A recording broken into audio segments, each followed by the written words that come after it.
Hi, everyone, and welcome to another episode of Amplify. I'm your host, Sam Ashu, and before we get into today's discussion, I encourage you to go to ebmedicine.net and take a look at what's going on there. First, you'll notice that state-specific CME requirements have been added with a map. All you have to do is select your state to view your own CME requirements, and while you're there, you can check out the link to the new interactive pathways. Those are helpful for you at the bedside. And also don't forget that there are 3 journals available to you on the website and in the mobile app. That's Emergency Medicine Practice, Pediatric Emergency Medicine Practice, and Evidence-Based Urgent Care. Just a gigantic library of information available to you both on the website and in the mobile app. And now let's dive into today's episode. All right, ladies and gentlemen, we are back today. It is me, Sam Ashu, and Dr. T.R. Eckler, excited to be here yet again.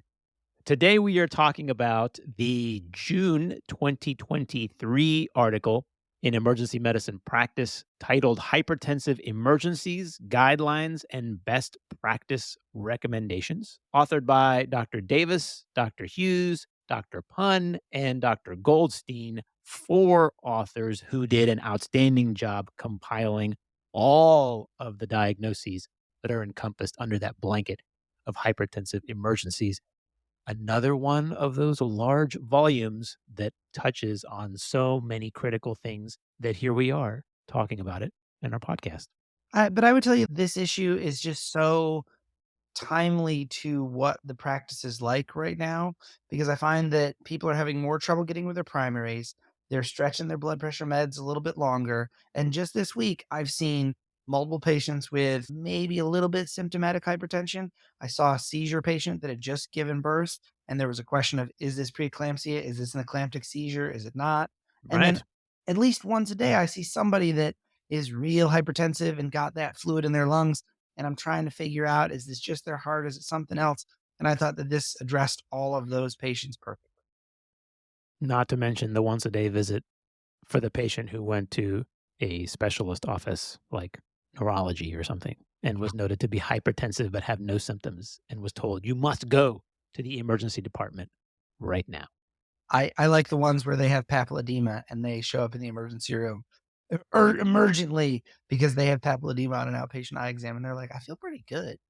Well, I think the article did an exceptionally good job of handling that specific problem. In the very beginning, the authors noted that there are a variety of diagnoses or terms, I should say, that we use in medicine. Things like hypertensive urgency, hypertensive crisis, and malignant hypertension, which I will admit I have used all 3 of those at some point in my career to justify doing something, all of which mean a whole bunch of nothing as far as hypertensive emergencies go, because the definition for hypertensive emergency is severely elevated blood pressure and end organ damage. And in the absence of end organ damage, you just have severe hypertension, which is really what that hypertensive urgency, hypertensive crisis, and malignant hypertension are all addressing, just severely elevated blood pressure. And interestingly, there's significant variability on what we call severely elevated blood pressure. If you're looking at the European Society of Cardiology, American Heart Association, neurosurgical colleagues, the stroke research, the ACS research, depending on what form of disease you're talking about, even if you're looking at pregnant patients, pre-eclampsia, patients who have eclampsia, the blood pressure guidelines differ. So I liked that the authors settled on severe hypertension as being a systolic blood pressure over 180 or a diastolic over 110. Those are some familiar numbers we've seen, and we'll get to why that's familiar later. But I like that we can at least agree that severe hypertension consists of a systolic more than 180 and a diastolic more than 110. And to that, I liked and I felt somewhat reassured from my practice that they also focused more on map in this article. And they said, look, if you can get a map that is something that you should look at. So that number stuck with me, that a map over 135 should be a warning number. Of the few numbers I can hold in my rapidly aging brain, that was a number that I was like, okay, now that's going to be something where I stop when I'm looking at the patient's vitals for the first time and say, oh, with that map of 140, 150, like that's really, really something that I might need to start titrating right now, because it's too high, especially if there's any sign of end organ damage on my exam. I'm gonna pause there for 1 second. Those little auto machines that check blood pressure in the department, Mhm. do you know how those actually work? In the article, they said they measure MAP directly and estimate systolic and diastolic, which I did not know at all. And something that I found completely mind blowing, I will say, I had no idea this was the case. I will just admit my ignorance right now. Just the two of us, no one else is listening. The auto blood pressure cuffs they talk about in the article, these oscillometric devices directly measure mean arterial pressure and then spit out a calculated systolic and diastolic blood pressure number based on some kind of algorithm. So the authors in the article made a point of saying that it's more accurate to use mean arterial pressure. And if you're using one of these auto devices, the device is actually directly measuring mean arterial pressure and just calculating systolic and diastolic anyway. So you are better equipped to just use what the device is measuring directly and use that as a gold standard for your department rather than trying to titrate to either a systolic or a diastolic because it makes it easier for your staff member to titrate to one number. And I had to go look this up, but it turns out that these oscillometric devices are actually measuring the oscillations from the blood vessel walls during the cuff deflation. And the maximal oscillation point is actually the mean arterial pressure. So it is indeed measuring directly the mean arterial pressure and then spitting out a calculated systolic and diastolic based on that, which was mind blowing for me. I always just assumed it was sensing oscillations, waiting for the oscillations to go away, actually calculating a mean arterial and directly measuring the systolic and diastolic. And it turns out it's actually backwards. And we should all be using mean arterial pressure because, as we know, no emergency department in the country anymore uses manual cuffs. And when you need one, you're never going to be able to find one unless you're bringing one to work yourself.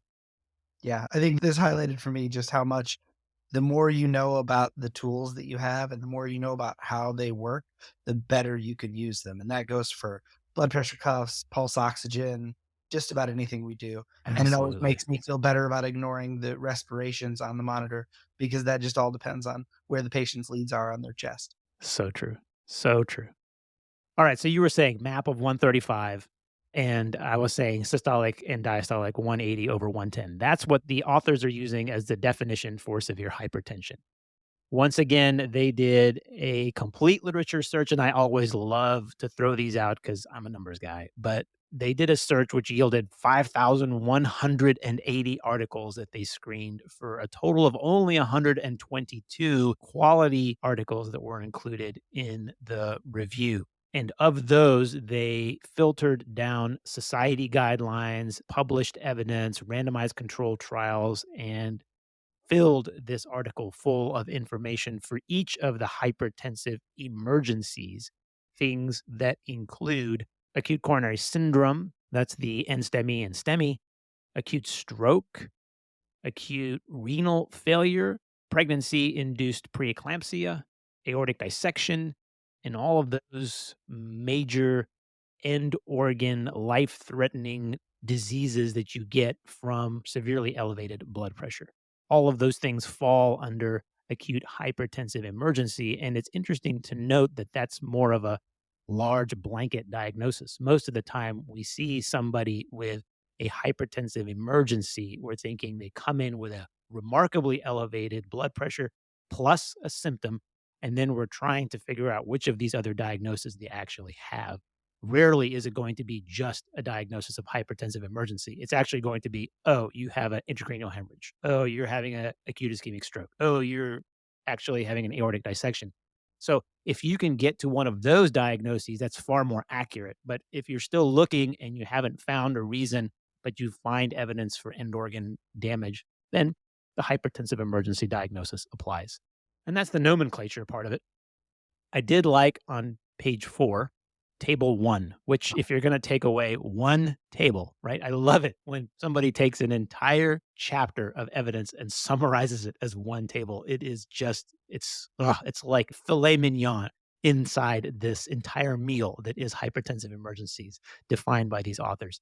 Table 1 lists for you each of the clinical presentations. So malignant hypertension without end organ damage, hypertensive encephalopathy, acute ischemic stroke, acute hemorrhagic stroke, acute coronary syndrome, pulmonary edema, aortic disease, and eclampsia. All of those diagnoses are listed in the table along with the timeline and target blood pressures, first line treatments, and alternative treatments. It is the gold table for the entire article, and it's there on page 4. It is something to definitely keep in your pocket. This table just reaffirmed my love of nicardipine as a drug. It just made me fear for the pharmacy supply of that drug because it made me want to reach for that more. But it also gave me pause that I did not come into this article with as much appreciation for labetalol and some Mm, of the pharmacokinetics that make it such a good drug. I think we'll talk more about that in treatment, but I felt like that was my takeaway, that those should be the first 2 drugs that I'm thinking about when I have too much blood pressure and I wanna bring it down, and I gained a lot from that being the change to my toolkit. yeah. Yeah, I agree. Nicardipine, labetalol, clevidipine are probably the major first line treatments that are referenced in most of those conditions. And then other things like nitroprusside and metoprolol are discussed, but really not first line agents. And we'll dive into that. The etiology and pathophysiology, it's a great section. I highly recommend reading it. We're not going to discuss it because figure one does an absolutely fantastic job of talking about the renin-angiotensin system, the endothelial dysfunction, and all of the other things that can lead to a sudden and rapid rise in blood pressure. And when we're talking about hypertensive emergencies, that's the thing that matters. So when you're doing your history and speaking with the patient and screening the person who is just found to be hypertensive at a clinic, even though the blood pressure is remarkably alarming, it's 220 over 130, but they're sitting in front of you and they have no symptoms and they're not complaining of anything. These are the kinds of questions you need to be asking, like, are you supposed to be on medication? When did you run out of it? When's the last time you took any of it? Why are you not taking it? What kind of side effects are you having that are preventing you from taking it? Or can you not afford it? Do you have other problems, things like chest pain or abdominal pain? Are you peeing blood? Have you had problems with your vision? Interestingly, headache does not count as end organ damage. A little bit of proteinuria might actually be a chronic finding, and EKG changes can also be chronic. So having an old EKG to look and compare will help you greatly when you're looking at things like the changes of LVH, and will help you screen for who actually has an acute problem and who doesn't. So if they're just presenting with hypertension and headache, sure, treat them, but maybe not pull out the IV nicardipine infusion in that case, if that's all they've got going on. Yeah, I think, as you said, there's so many different facets to what can cause hypertension and then what can lead to a hypertensive emergency. I feel as though this was one of those moments where the old wisdom from your attendings that have been doing this a long time kicked in. One of my favorite classic attending adages from residency was just make sure the patient has their home medication. And that sounds pretty simple, but that goes for a lot of things. Like, are they taking their blood pressure medicines? Are they really taking them, or are they taking half the dose because they can't quite afford them? Do they take other medicines? Are those medicines prescription or something else? Are they an alcoholic? Are they withdrawing from opiates? There's so many things that can make their blood pressure go up. You need Yeah. to consider what factors are leading into that so that you can try to address that as part of your strategy to safely bring their blood pressure down.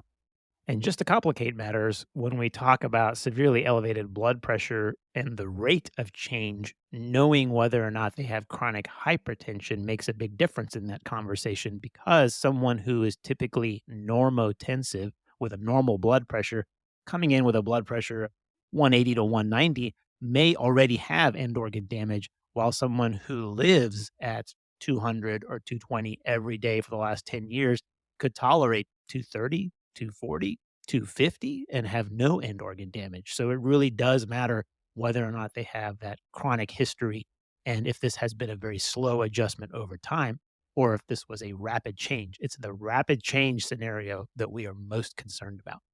In patients presenting to the emergency department with primarily hypertensive emergencies, a secondary cause was found in about 20 to 40%, according to the study that they cited in the paper, which is an interesting note because you'd think it would actually be higher. At least for me, I thought that number was going to be higher. So that's why we have that blanket diagnosis of hypertensive emergency when we don't specifically find a hemorrhage or an ischemic stroke or acute renal failure or something of that sort. And I thought that number was going to be higher because typically I expect that when we're dealing with someone with critical hypertension and end organ damage, it shouldn't be that hard. The donut of truth is usually pretty good about revealing a diagnosis, whether that's ischemic stroke or a hemorrhage or aortic dissection. The donut of truth for listeners is the CT scan. There's no lack of CT use in the emergency department. I'm starting to appreciate more the tunnel of truth, though, Oh, because the when you're tunnel. looking at these, there are times where your CT is negative, but then you get your MRI from the tunnel of Mm, truth. And now all of a sudden, the answer is clear. This is just posterior reversible encephalopathy that's syndrome right. Little or press whatever syndrome. press is that I need to now be more aware of if I only had time to get more of my stat MRIs. There you go. Pre-hospital care, as we always talk about, is important not only for providing information to the rest of the team in the emergency department, but also for initiating therapy. So if you're on the pre-hospital team and you can discern one of the actual specific causes, like they're having chest pain, ACS, ST elevation, or they're pregnant and had a seizure, or they have a sudden onset of headache and they got a blown pupil or whatever, you can tell from the examination that they have one of these sub-diagnoses that's very specific. You can initiate therapy for that, and the therapy varies. So for chest pain, you're giving nitroglycerin. If they're pregnant, you might be giving them IV magnesium. If they're presenting with severe headache and a blown pupil, then you're giving them everything you can to lower their blood pressure in that scenario. So those kinds of things are very important. But also, if you're picking them up for hypertension and a headache and they've got a bag full of pills, bringing those along is helpful because then we can work through that in the emergency department and figure out what they're out of and what they haven't been taking. So pre-hospital care becomes very important in that scenario. I think when our pre-hospital providers call me and ask me for advice about these patients, I try to encourage them to use short-acting medications because I think that committing to a long-acting medication in these patients is something that you should approach cautiously. So I tend to encourage them to try some nitrates and try pain control, something short-acting like fentanyl, and then see what happens if they're close and they can get there. But having been in the rural places when they're further out, the more that you can start treatment, the better it can be. I would consider something like Lasix in a patient that had a history of heart failure if the patient was an hour, even more maybe away, and EMS was basically going to do CPAP and nitro on the way. I'd consider that in that case. And I think there's got to be some consideration of distance and time of transport. But the biggest thing I took away from this was I need to do a better job of asking in a delicate but reliable way whether or not the patient is using sildenafil or tadalafil before I start them on my hydrous nitroglycerin because I don't think that I'm regularly making sure that they're not going to be someone that's more at risk to drop their pressure real fast because of those Yeah. medications. Yeah. And that doesn't really, it doesn't have to be a lengthy conversation. If you say it in a matter of fact scenario as, hey, have you used any of these erectile dysfunction drugs in the last 24 hours because I'm going to give you some nitroglycerin and that interacts with these medicines, it can cause life threatening problems. If it's just stated as a matter of fact, yes or no, then typically people are pretty forthcoming. I do agree with you, though, that the treating pain also is critically important, even if it's with something short acting like fentanyl. How many times have we seen patients passing kidney stones come in with critically high blood pressure Oh, because they're just in the worst pain of their life? So, treating pain alone can sometimes just bring that blood pressure down. So, being aware of what else is going on with the patient is very, very important. one of my cardiologists in medical school told me that when you look at a patient with extremely high blood pressure and you're thinking of how you're going to treat it, you need to use that as a resource that you're going to expend. And you need to choose the drugs that you're going to give them to bring their pressure down, to consider exactly what combination of things you want to give them and make sure that you're doing it in the priority order that you want it to be. That's pretty smart advice right there. When they get to the department and you're doing your history, there are some other elements that are important to elicit, like what medications they're taking, not just for blood pressure, but if they're on a monoamine oxidase inhibitor or some kind of serotonergic medication, those become important historical elements when we're talking about their past medical history, trying to find out if they have any history of organ dysfunction, chronic kidney disease, dialysis, prior hemorrhage or stroke. These kinds of things are helpful because you're going to be screening them for all this stuff. And if they have a chronic history of this and you stumble upon an abnormality in a lab or on an EKG, it's very helpful to know, okay, this is not new. I need to keep looking. Also, if they have a history of chronic pain that's being untreated, if they're pregnant, that is a very, very important piece of information to elicit. I have a memory burned into my brain of treating a 15-year-old who came in with seizures, who had seized pre-hospital, did not regain consciousness, came in a little altered. We're in the midst of working her up for new onset seizures. She was stable. Mom is with her. No medical history whatsoever. Has a second seizure in the department. We treat it. It stops. We get her to CT. We bring her back from CT. She has a third seizure and then delivers a baby. And no one knew she was pregnant. And so, those kinds of things do happen, and making sure that someone isn't pregnant is exceptionally important because the algorithm changes and the treatment changes immediately once you realize this person's pregnant. I'm never gonna forget that case. So that becomes a very, very important historical piece of information. Rapid pregnancy tests work with urine or blood. All you need to do is dilute the blood a little bit and put it on there, and it'll tell you just as fast as the urine will. And I would tell you that having that in your back pocket when you're like, well, we don't have the urine yet, all you got to do is call the lab and tell them to give you a real quick rapid positive or negative, and that can, as you said, very quickly change your approach to the seizing female patient. Yeah. Yeah, absolutely. That's a great point. One other thing to add from this section, I think especially when we're talking about hypertension, looking at whether or not they've got any cough or cold meds in their system and whether or not they're aware that Sudafed or phenylephrine can raise their blood pressure. And also, I ask everybody now the same thing. I tend to lead with THC, but I ask if they're using any other drugs like THC or cocaine or anything else. And I find that way too frequently people will be like, oh, yeah, I used cocaine the other day. Yeah, and So they're not young. They're like 75 years old using cocaine, and I'm thinking, "How did you make it to 75 using cocaine and methamphetamines?" But yes, you're absolutely right. It's much more common than we would think, and it always catches me by surprise when someone over the age of 70 is using cocaine. 100% of the time, I am surprised. When it comes to physical exam, the authors made a good point of the correct manner in which to check a blood pressure. And again, this is something I would say we do maybe a half a percent of the time in the emergency department. But the correct way to measure a blood pressure is first with an appropriate sized cuff, which, if we're lucky enough to have one these days, that's very, very helpful. Second, the patient is in a resting position, seated comfortably with the back supported, legs uncrossed, and all clothing covering the cuff area removed. I would say that happens exactly a half a percent of the time in the yeah, but emergency. this made me feel good in my heart, Sam, because when I have a patient that's got a blood pressure that seems kind of labile and it's high and it's low, I'll go in there, I will take the cuff off, roll their sleeve up, get down to the skin, and then make sure it's the cuff size I want, and then put it back on and measure it real good. And then I come back and I move it to their other arm. And I That's right. just, that there's every time that I do that, I get more clarity. And occasionally their pressures are vastly different. And I say, boy, it seems like we need to go to the CT scanner now. Yes. Yes. That's exactly right. That's right. The patient's arm should be supported at the heart level, and measurements above and below this level can give misleading readings. So, if you're not supporting the arm at the heart level, expect the measurements to be different. Typically nowadays, we're applying a blood pressure cuff and walking out of the room, and it cycles every so many minutes. So, you have no idea what position the patient is in when it's going off. I have so many times walked into a room where the cuff alarm has gone off because now they're hypotensive and it turns out they just rolled over. They're on their right side as their left arm up and they're lying on their right side and they're asleep. And you go, oh, okay, well, lay 'em flat. Let's sit them up. Let's check it again. And now it's normal. And we go, I'm sorry, ma'am. I didn't mean to wake you up. It's just, it's It's crazy that we don't do these measurements correctly, but it's very, very common.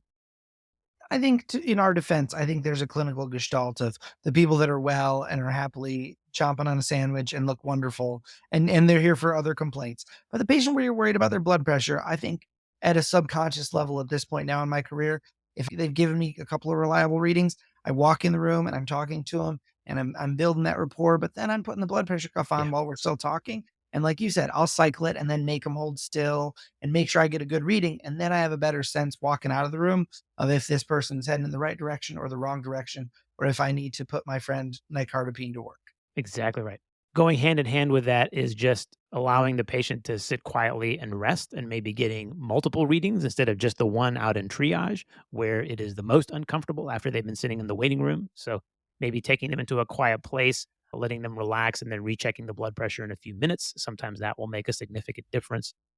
And then in this same section with the physical exam, as we mentioned already, the authors talked about mean arterial pressure and how it can actually be easier to use that opposed to a systolic and diastolic cutoff. Because if you're asking a nurse to titrate to a specific number and you're giving them two numbers to titrate to, how are they going to know? Well, what if the systolic drops to normal, but the diastolic is still high? And what am I supposed to do here?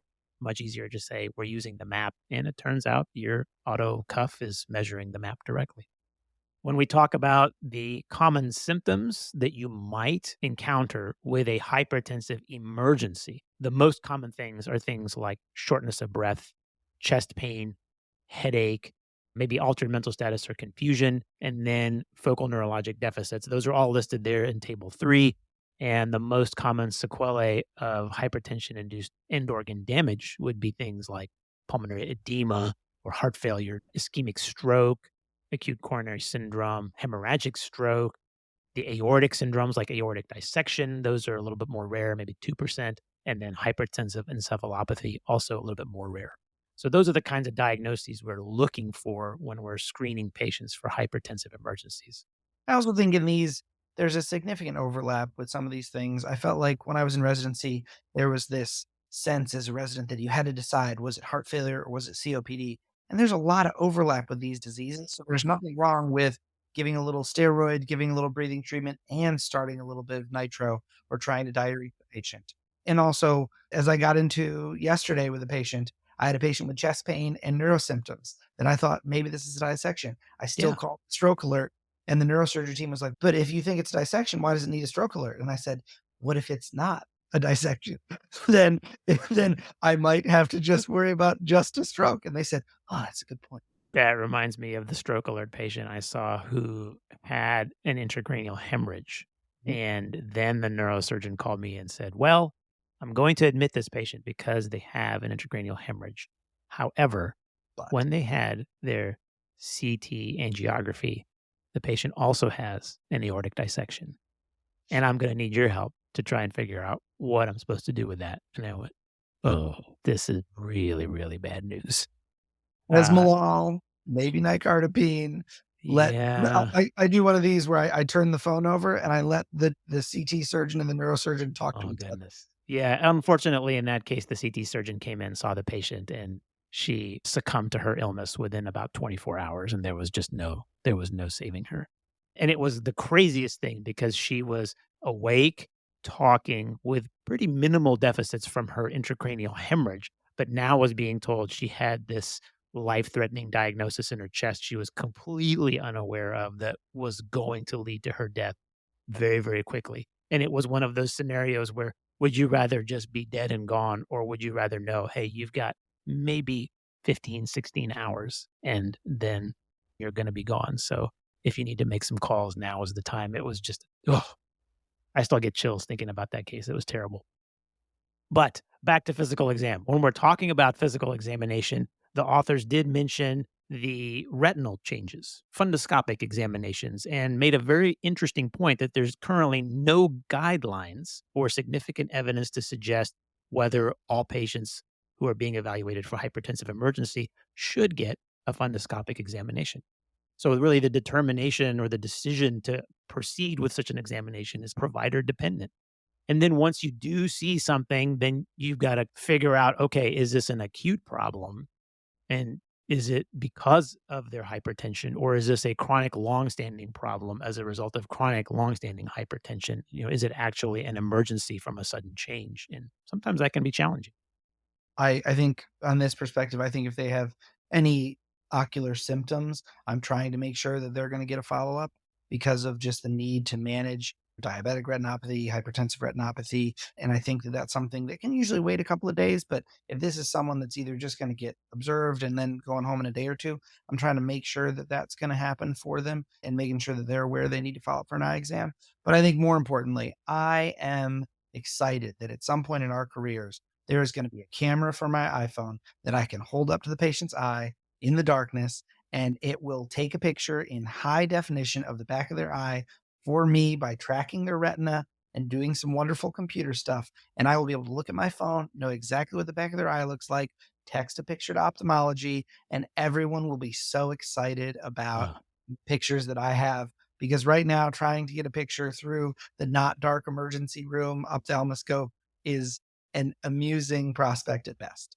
totally. I can't wait. I cannot wait. I do that now with ultrasound images. I capture them and then send them to the ophthalmologist and say, look, here, it's a retinal detachment. That's Here's right. your ultrasound image. But yes, someday we will get that retina scan as well.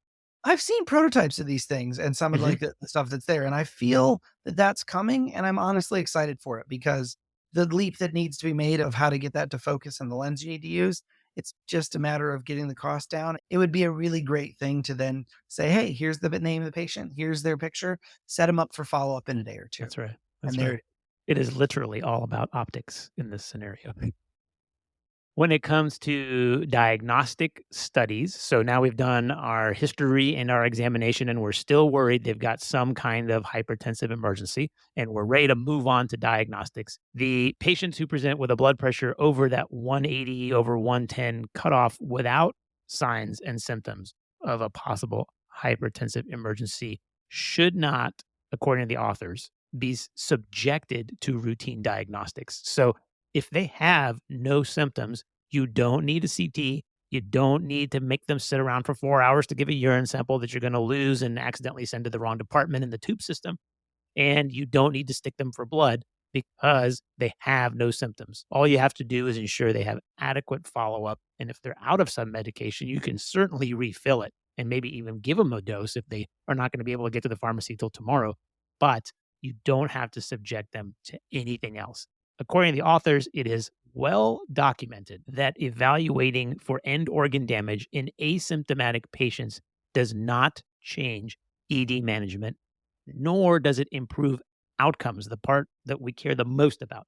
It does, however, increase the likelihood for unnecessary hospitalizations, which is a fantastic paragraph. It is very well stated. Don't treat asymptomatic hypertension in the emergency department like it's an emergency. It's okay to talk to them and screen them and make sure they have what they need, but you don't have to chase it down with any of those fancy diagnostics. Yeah. I think that the wisdom of just restart their home meds here, if you can figure out what they're on and that's all it is that they're missing their home medication. I've recently come around that I'm excited for the era of patients to have all their medical records and access to more things, not for them to necessarily interpret it, but for them to log in and then hand me their phone. Mhm. Because if I could basically see their last report, their list of their medications from an updated, reliable source from their primary, and I didn't have to ask all of the EMRs to talk to each other from all the offices. All I needed was the patient to have access to their records. That alone would make it so much easier to have a clear sense of what medicines this person is on for sure and what would be the next best step for me to take. Dream on, my friend, dream on. I like that dream. It's coming true.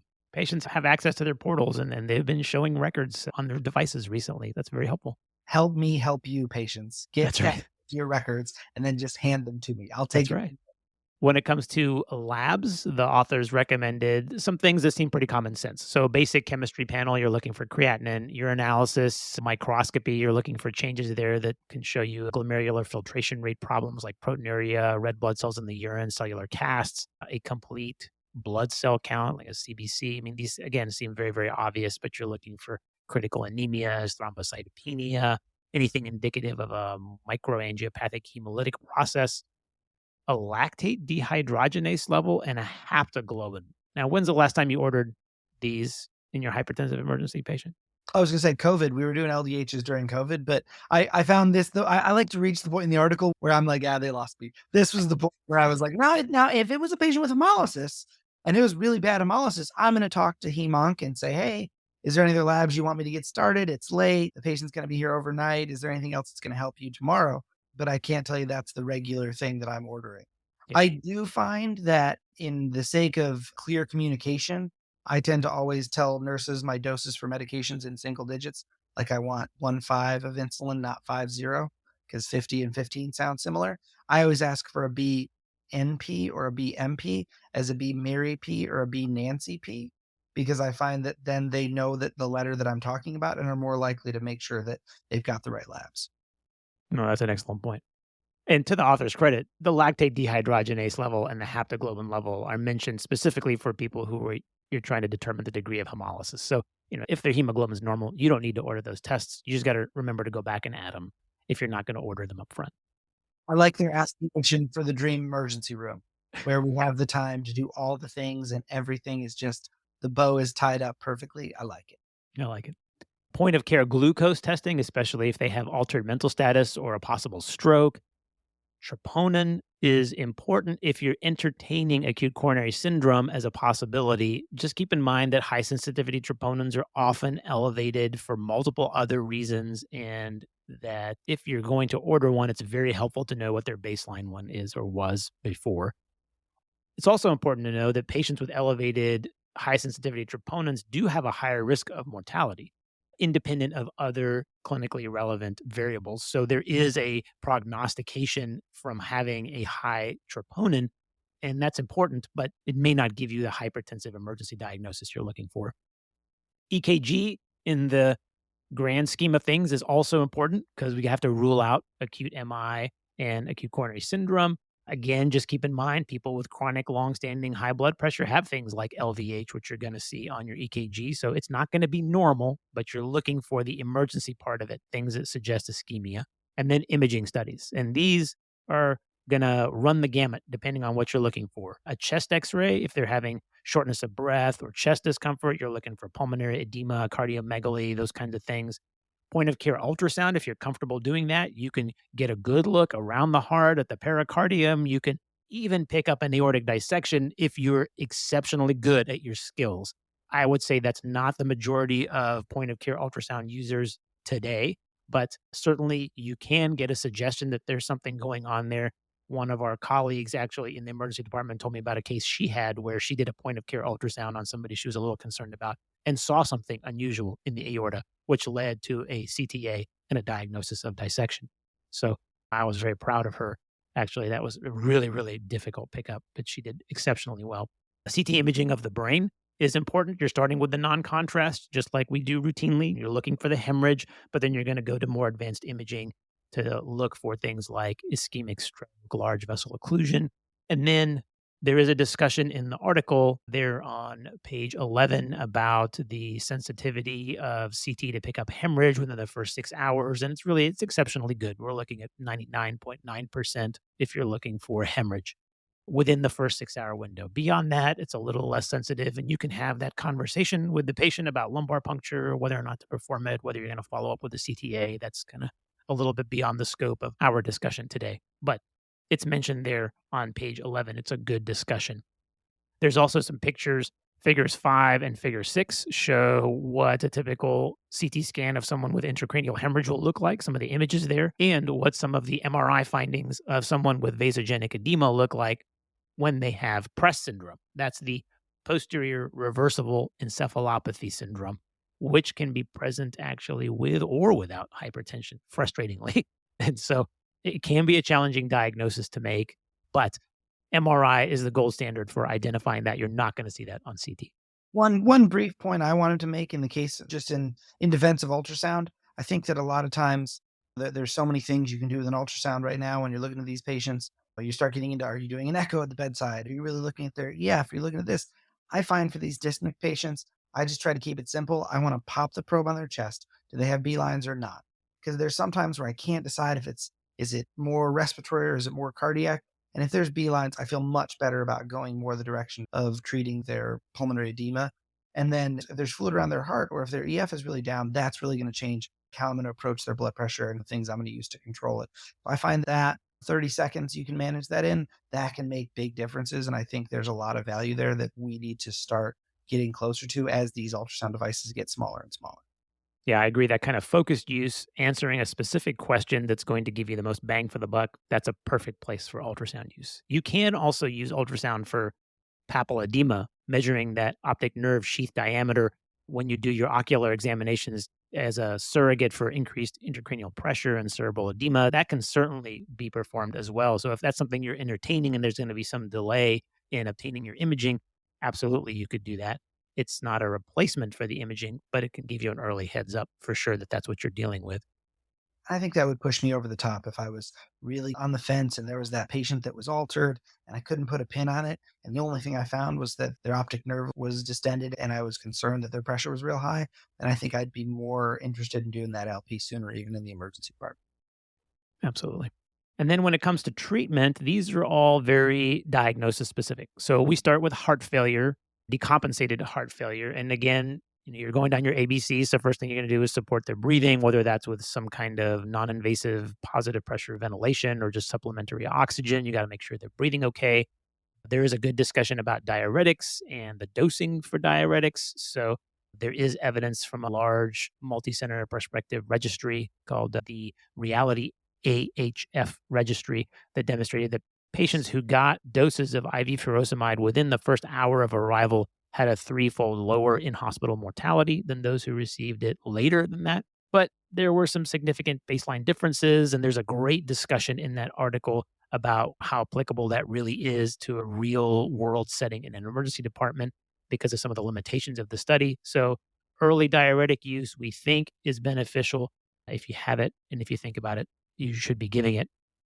The European guidelines from 2021, the European Society of Cardiology, and the 2022 American Heart Association guidelines do recommend using loop diuretics for people who look like they have volume overload, and note that they provide the most rapid and effective diuresis for the patient with acute decompensated heart failure. So if they look like they're fluid overloaded, by all means give it. The general recommendation is an IV dose that's somewhere between 1 to 2 times their normal oral equivalent. So if they're taking 40 milligrams of furosemide daily, you're going to give them 80 a dose upfront in the emergency department. And if you give them a dose and it doesn't help in the first hour, then you're going to repeat that dose and give them a second one if they're not having appropriate urine output and responding like you expect them to.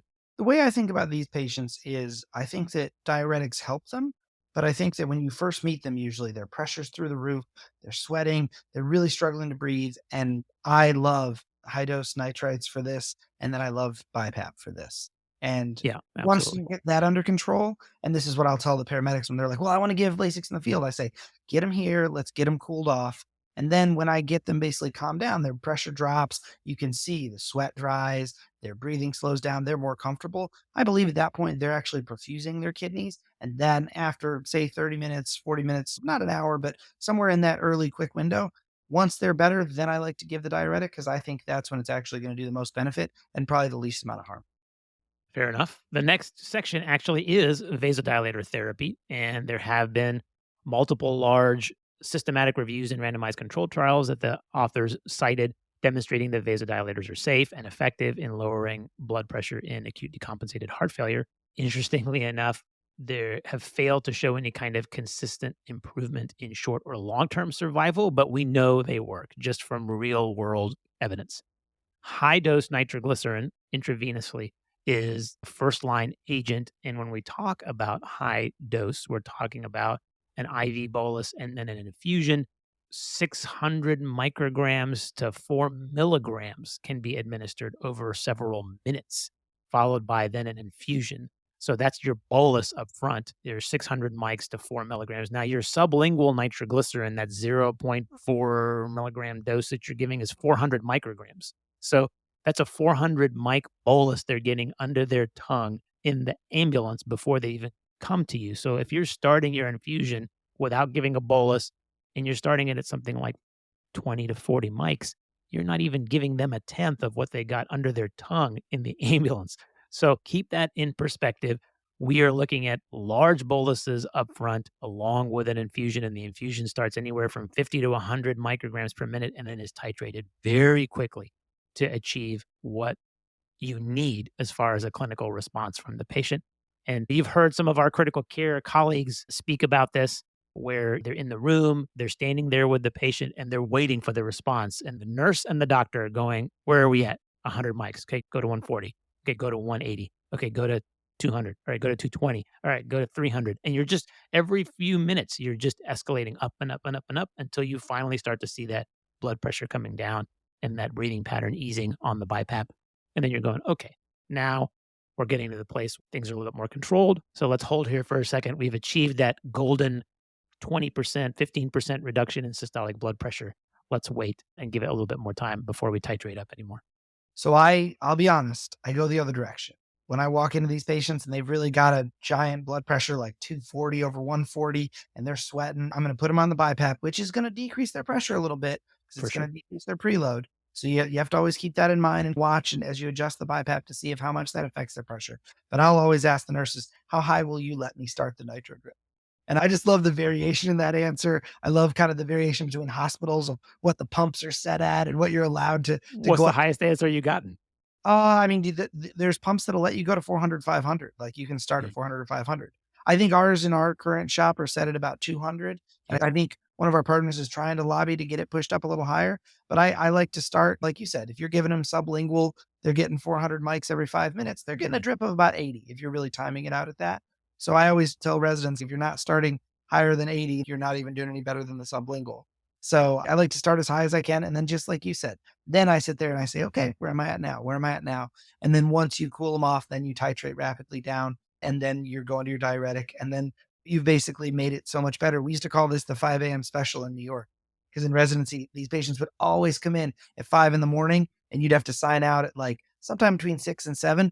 But if they were on the BiPAP, they were too sick for the floor and they had to get an ICU screen. But if they were off the BiPAP and already just on like a little bit of a nitro drip and some Lasix, if you get them off, then they could go up to the floor and do okay. yeah. And we used to give these people just a big heavy dose of nitrites and their Lasix and just really push them on the BiPAP and they would cool off in an hour or two and look great. Yeah, that's been my experience as well. There are some other agents you can use. Clofidipine is another one of those short-acting calcium channel blockers, which I actually like. It's very easy to titrate, which makes it easier for the nurse, which I think is a huge benefit. Nice, solid, low rounded numbers without any decimals makes it very easy and less confusing to titrate. So that's certainly an option. And there is evidence that that's helped in hypertensive emergency with acute decompensated heart failure. So that's certainly an option. Other treatments that don't work. So this is historical, but if you are at a shop that is still talking about morphine, I'd be very surprised. But if you are, it should not be used in the management of patients with acute decompensated heart failure, specifically for heart failure. If you're treating pain, that's something else. But if you're looking at heart failure thinking that morphine has any kind of venous effect in their breathing and such, there have been multiple studies that have shown that patients who receive that have an increased mortality risk, somewhere around fivefold higher. And so we're not giving morphine. There is a discussion with nasiratide, which I remember actually when this was a popular drug One. and people were investing money into it and it was going to be the next golden thing. And it ended up tanking. And then the later evidence showed that it did not provide any clinical benefit and was significantly more likely to cause hypotension. So we don't use nasiratide either. And so if you have any propensity to reach for either of those two, please don't. Your blood pressure targets, again, you're looking for a reasonable lowering of systolic blood pressure, 10 to 25% for the acute decompensated heart failure. You're not looking to get them to normotension immediately. That is actually worse for the patient. That reality AHF study reported that patients in the ED whose systolic blood pressure was reduced by more than 25% had a higher mortality rate. So you're looking at 10 to 25% reduction. So if they come in at 220, a 10% reduction is about 22 millimeters of mercury. You're going to get them down to maybe 200 and keep them on the BiPAP and then wait a little while. You're not shooting for immediate reduction to normal. That's not good. The next diagnosis is acute ischemic stroke. And we've talked about this before on the podcast. There are actually EMP articles devoted just to ischemic stroke. So Please go and read those. They did an excellent job here of a quick review in the article talking about hypertensive emergencies. The number there is a cutoff of 180 over 110, especially in someone who we're considering giving thrombolytics to. And so, where our goal is to always get it less than that. If we're talking about an ischemic stroke, just like in all of these others, we're not looking to drive that blood pressure to normal. That's harmful for their cerebral perfusion and their long term outcome. So we're just looking to get it under 180 for that thrombolytic candidate. And if they're not, then 220 over 120 is the guideline from the AHA. So permissive hypertension is okay in acute ischemic stroke for both the American Heart Association and the European Society guidelines. I just to the one point on this that I took away was if these stroke patients need blood pressure control, it's nicardipine or clofidipine if you've got it, but nicardipine is the easy titratable answer. If it's someone that you're trying to be a little more palliative with, someone that's not trying to go to an ICU, and you think that just a dose of labetalol is going to be good for giving them some blood pressure control, and you don't want them to be on a drip because of resources or because that's what the patient is more geared towards, I think that's now my thinking on these is cardine for the ones that are really sick and I want to be really careful, and labetalol on the ones that we're trying to just do things to make them better and then just kind of see where we can go. Yeah, yeah, absolutely. I agree. If you're just trying to lower it immediately for a short duration, then yeah, a single dose of labetalol could certainly work. Also, if you're ordering nicardipine and it's got to come from a pharmacy, then it's going to be a 1 hour delay. You could start the labetalol now and just give frequent dosing until you get nicardipine. So you definitely got options to use both there. When it comes to acute coronary syndrome, so these are the people having an MI in that hypertensive emergency category, then there are some blood pressure targets, but these are kind of soft, really. Acute hypertension in patients with ACS can signify good cardiac function, ironically, and can be a response to significant stress, according to the authors, and it's associated with improved outcomes. And so the AHA and the European Society of Cardiology, when they talk about STEMI management, they're using the same guidelines based on thrombolytic criteria. So it's systolic blood pressure over 180 or diastolic over 110 as guidelines and relative contraindications for fibrinolytics. So those are goals for blood pressure reduction acutely. It's safe to give them beta blocker therapy. Multiple randomized controlled trials have shown that the beta blockers can reduce recurrent myocardial infarction down the line and ventricular fibrillation and decrease the infarction size. But if you've got somebody who's not hypertensive, their systolic blood pressure is less than 120, or they're significantly elderly, they're age over 70, then those are the patients who were found to have a statistically significant higher risk for developing cardiogenic shock. So be careful in your STEMI patients when you're going to give beta blockers. Make sure that their blood pressure is high and not normal or low because you're likely to push them over the edge acutely. Nitrates are certainly an option. We talked about that already with the heart failure, but the same drugs, same kind of therapy when we're talking about ACS. Both the AHA and the European Society guidelines say that IV nitrates for patients with STEMI who are hypertensive can be useful in the acute phase. The next diagnosis is intracranial hemorrhage. Now, there is more data here than there is for any of these other diagnoses. The intracranial hemorrhage has the most data actually supporting recommendations. And currently, the guidelines are to try and drive that blood pressure down to less than 140 systolic when the intracranial hemorrhage is recognized, and then maintaining that blood pressure somewhere between 130 and 150 throughout their hospitalization stay, but not less than 130. So we're looking for pushing that blood pressure down to the 130 to 150 range and then holding it there. And that's based on multiple studies. There is the very real possibility of causing iatrogenic hypotension, and that is significantly harmful for the patient and carries the highest mortality risk within the first 6 hours. So during that ED stay, in their most critical time, if you overshoot, you have the propensity to do some serious damage to the patient. So just please be aware of that. And that's why we talk about things like ease of dosing and titration with nurses, because it's very easy to overshoot, especially when you're dialing numbers into a pump and having to do mental calculations. That's the kind of things we try and avoid. Short acting agents for blood in brain. Always, always. Things you can turn off if you overshoot. Subarachnoid hemorrhage, much like intracranial hemorrhage, you're looking for a goal systolic somewhere less than 160 to 180, depending if you're looking at AHA versus European Society guidelines. Our Neurocritical Care Society guidelines recommend a MAP instead of systolic goals. And They only recommend treating it if the MAP really gets over 110. So talk to your neurosurgical colleagues. This is not a hemorrhagic stroke. This is a subarachnoid hemorrhage. And then depending on the cause, they may have specific guidelines for you. And then if you're dealing with aortic dissection, then we're talking about reducing pulse rate and blood pressure. And this is where your esmolol comes in. So you make a diagnosis of aortic dissection, you're going to start them on esmolol IV to reduce their tachycardia. And then you're going to start something else to help with blood pressure if the esmolol by itself doesn't do the job. And here you've got a bunch of options again as well. Very, very similar to everything else we've talked about. So nicardipine, clevidipine, and nitroprusside, although really nitroprusside is kind of going by the wayside nowadays, less and less of that being seen. And then the last two things are the patient with altered mental status. So hypertensive encephalopathy. Again, here you're lowering the blood pressure with the goal of a maybe 20 to 25% reduction of MAP using some kind of short-acting titratable agent, a nicardipine or labetalol as first-line agents. And the goal is to just get that initial response and then to work on the rest while they're inpatient. Don't drop it too fast.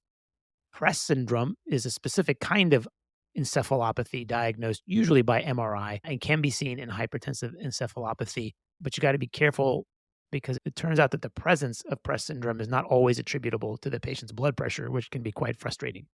So you can get Press syndrome in normotensive patients and even in hypotensive patients. And so the retrospective studies in that category have all shown really no difference in blood pressure in those diagnosed with Press syndrome compared to controls.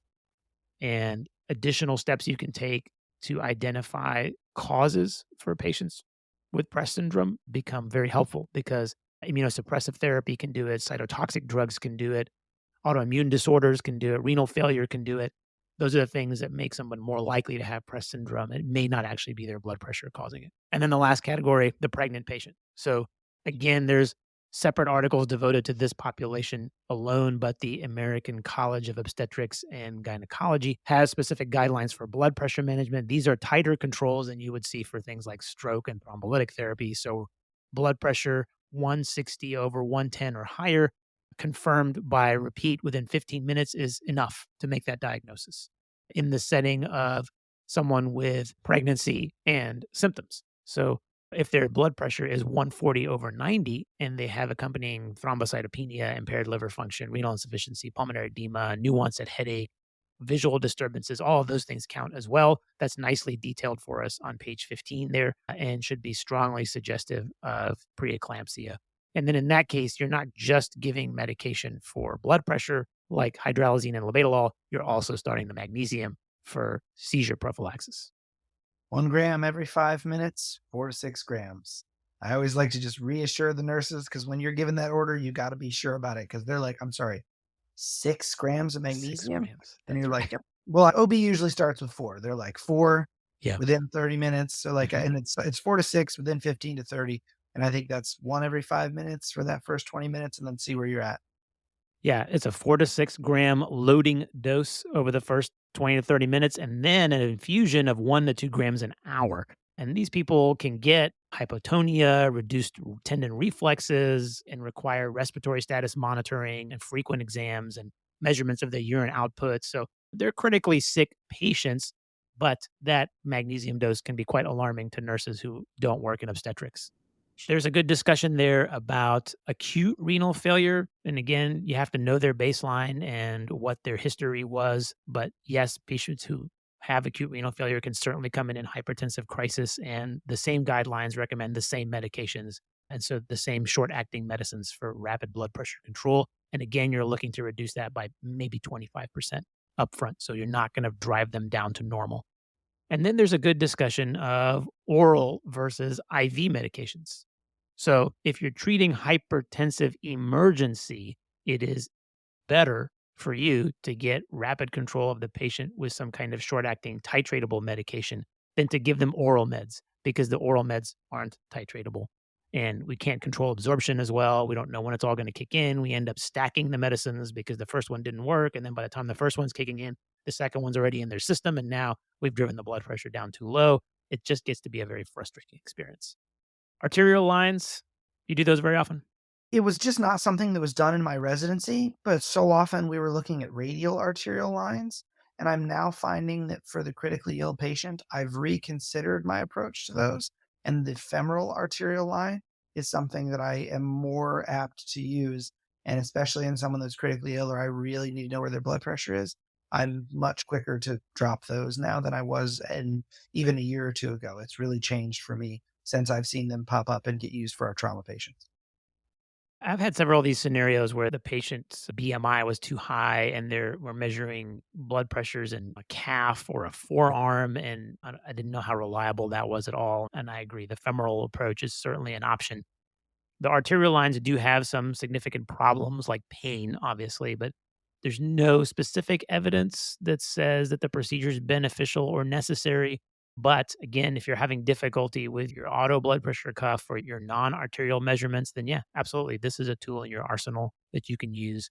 It's very commonly used in the intensive care unit where patients are in bed and not mobile and not moving around, but definitely something to remember that you have the option to do. You do have to have someone who knows how to set it up for you.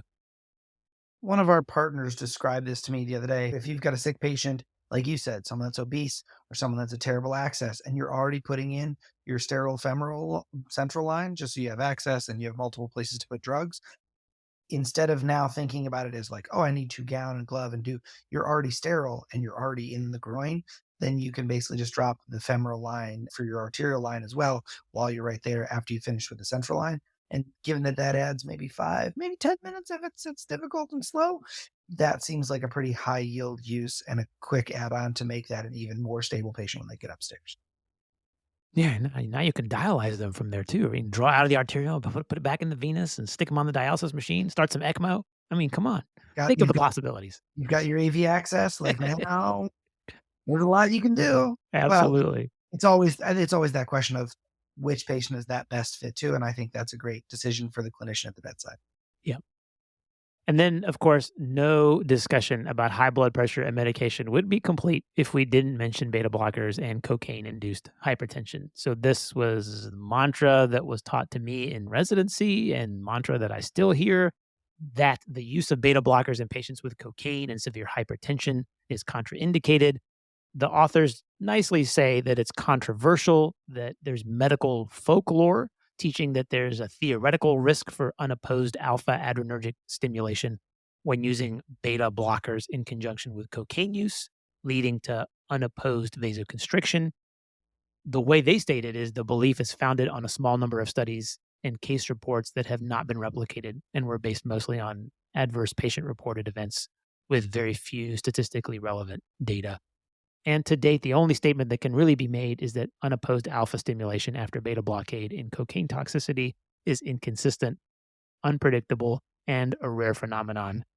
And I like that they go on to say it can easily be addressed with the use of vasodilating medications that can be titrated. So if you want to use a beta blocker, just use a beta blocker if it's the best medication for the patient. And then you may need to be prepared to start something else if you notice a sudden spike in blood pressure. But just know that Ask, it's mostly folklore. ask about cocaine, ask about whether or not they're using erectile dysfunction meds. Do your best, forget the rest. There you go. Time and cost effective strategies. I thought this section actually was very helpful. So, patients with no evidence of hypertensive emergency do not need blood pressure management and can be discharged with primary care follow up. I think that depends on the degree of their hypertension. Like if it's really off the charts, I do find that I'm looking to start something, whether that's something they were on before or considering even calling their primary to ask about starting something. But I think that that's true. The vast majority of patients, they need to go home, they need to measure their blood pressure over time, and they need to consider cutting down on the salt in their diet and then seeing their primary care doctor. Yeah, the Uh, caveat there being making sure they have a primary care doctor and someone they're going to follow up with. I'll tell you, I went and researched what primary care physicians do and first line medications for hypertension and made myself a little pocket note and I keep that with me. And I really have no qualm about starting somebody on medication because I figure, hey, I'm a doctor. Their primary is a doctor. I'm capable of picking a medicine. And if for some reason it didn't work, the primary can follow it up. I totally agree they're going to need to be titrated, but I don't think there's anything mysterious about which medication to start them on. I just start them on something. Epistaxis, proteinuria, chronic renal failure, and headaches do not qualify as signs of target end organ damage. Mhm. I always like to reassure patients about this. But at the same time, it's always this balance of trying to convince them that everything is okay, doing as little as you can to achieve that. But sometimes there does seem like you have to show them a little blood or a little urine for them to feel convinced that everything is okay. But I think that you should feel empowered that these kind of patients that come in with those kind of symptoms and elevated blood pressure, you control their symptoms, you see if just with symptom control you can get their blood pressure down, and then you talk about primary care follow-up and go on from there. I did find this interesting that troponin elevation is not associated with an increase in mortality in hypertensive emergency and does not need to be routinely obtained if there is no concern for ACS. I would find that, having been in many hospitals, if I was admitting all my hypertensive urgencies and did not have a troponin or two to show a trend to the hospital doctors, they would not be pleased with that Mhm. situation. Yeah. Oh, They did say in the caveat that keep in mind the atypical presentations, so the elderly, the female, the diabetic population. So, yeah, I think we so liberally get troponins that I would be surprised if someone made it to the inpatient setting for a hypertensive emergency and didn't have a troponin. and I think one troponin is necessarily, because sometimes they'll be a little up, but it's really what that trend now in the current age we're in. Yes, Because if that troponin jumps dramatically, then it does merit, like, is there something ischemic happening in addition to what I'm seeing here? Or if it's a stable troponin that's slightly elevated, then yes, that is secondary to the hypertensive emergency, and we can just treat the hypertension and then follow along and see. absolutely. There is, as always, a great risk management pitfalls section. A few things I wanted to bring to light from that section. First, metoprolol is a beta blocker, but it's beta 1 receptor selective. So if you're looking to target blood pressure, you're using labetalol, not metoprolol, unless there's some specific role for that you're trying to treat in ACS. So if you're looking to crank down blood pressure, you should be giving labetalol. Don't give metoprolol. Second, there's often more than one compounding variable contributing to the patient's hypertension, and failing to treat something like pain or agitation or withdrawal can sometimes lead you to start more than one agent at a time and notice that the treatment's just not working. So if your initial treatment is aggressive and not working, you're probably missing something. Third, not considering volume depletion as a cause of hypertension because of intravascular volume depletion due to renin-angiotensin system activation and sodium excretion is a mistake. And using bedside ultrasound can be helpful in that specific scenario to see if they're volume depleted and need IV fluids. Just because their pressure's high doesn't mean they're not low on fluid. And lastly, trying to transition from an antihypertensive infusion to an oral agent is something that should be done gradually under frequent monitoring over the course of days, and not to be undertaken in the ED in most scenarios, unless they've been boarding in your ED for days. So, something to keep in mind when that patient has responded well. If you're getting pushback from your admitting colleagues that it's just time to give them some orals and send them home, that's not the right answer. I'll meet them in the middle sometimes and give them some oral and let them go upstairs, but it's not an orals and home kind of situation. There you go. And that's the end. So thanks again to Dr. Davis, Dr. Hughes, Dr. Pun, and Dr. Goldstein for authoring yet another outstanding article in the series for emergency medicine practice. This is the June article, which will be online. You've got CME credits, 4 hours you can get for listening to this podcast, going and reading the article and answering the questions, and then the interactive version of the pathway that's in here that will lead you down the path to try and discern, is it their heart, their kidneys, their brain, aorta, will be online soon. Those are all available free currently. So clinicalpathways.ebmedicine.net. Now we're up to 61 pathways that are available for free. So go check that out. And of course, if you're listening to the podcast, leave us a rating in whatever store you're listening to. TR, thanks again. Appreciate your input as always. Great to be here. Glad to run through one more of these with you. Looking forward to next month. Until next time, everyone, be safe.